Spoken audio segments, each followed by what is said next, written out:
முருங்கைக்கீரை பொரியல் பருப்பு போட்டு எப்படி செய்யறதுன்னு பார்க்கலாம். வாங்க வீடியோக்குள்ளே போகலாம். முருங்கைக்கீரையை நல்லா உருவி எடுத்துகிட்டு இருக்கிறோம். நம்ம இப்போ தண்ணியில் போட்டு அரைச்சிக்கலாம். முருங்கைக்கீரை உருவி எடுத்துட்டோம். இதோட காம்பு வேஸ்ட்டு பண்ணால் கூட தேவையில்லைங்க. நம்ம இதை சூப் வச்சு குடிச்சோம்னா நம்ம கால் முட்டி வலிக்கு ரொம்ப நல்லா கேட்குங்க. ஒரு 2 நாளைக்கு தொடர்ந்து இது போல் குடித்தோம்னா நம்ம அந்த வலியெல்லாம் போகுங்க.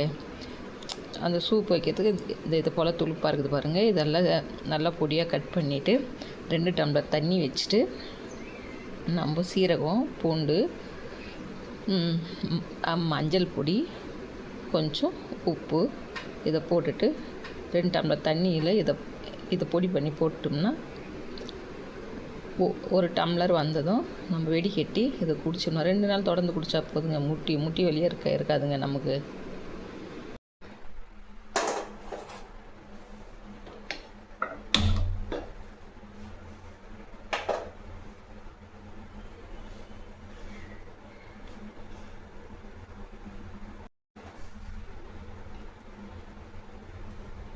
சட்டி காய்ச்சி எண்ணெய் ஊற்றிக்கலாம்.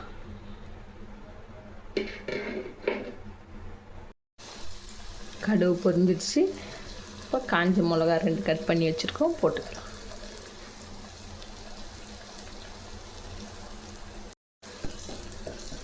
மிளகா வதங்கிடுச்சு.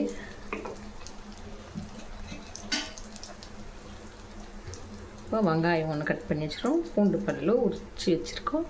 இதை நம்ம போட்டுக்கலாம்.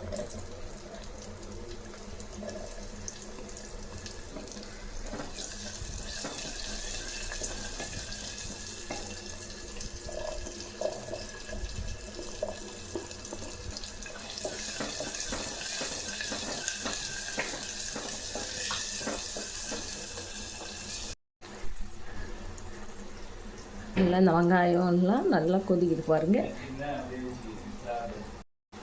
இப்போ நம்ம கீரையை போட்டுக்கலாம்.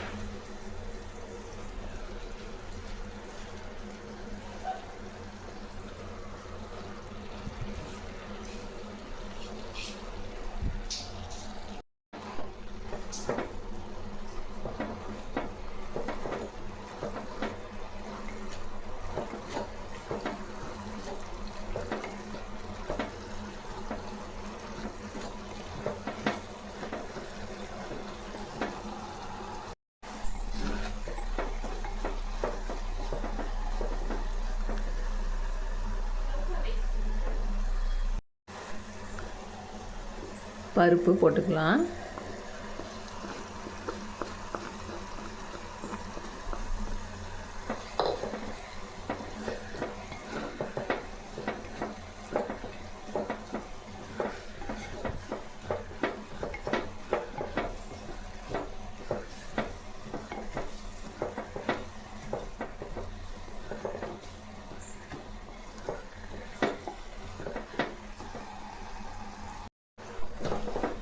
கீரை நல்லா வந்துடுச்சு பாருங்கள்.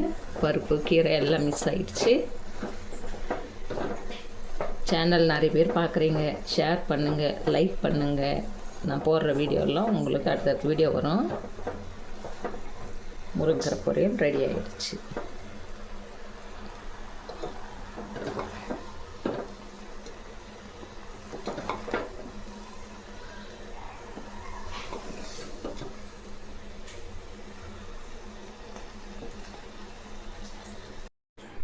இது போல் பருப்பு போட்டு நீங்களும் செஞ்சு பாருங்கள். முருங்கைக்கீரை பொரியல்.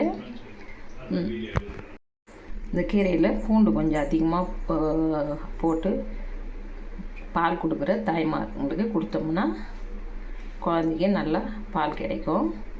நீங்களும் ட்ரை பண்ணி பாருங்கள். நம்ம அடுத்த வீடியோவில் சந்திக்கலாம். பாய்.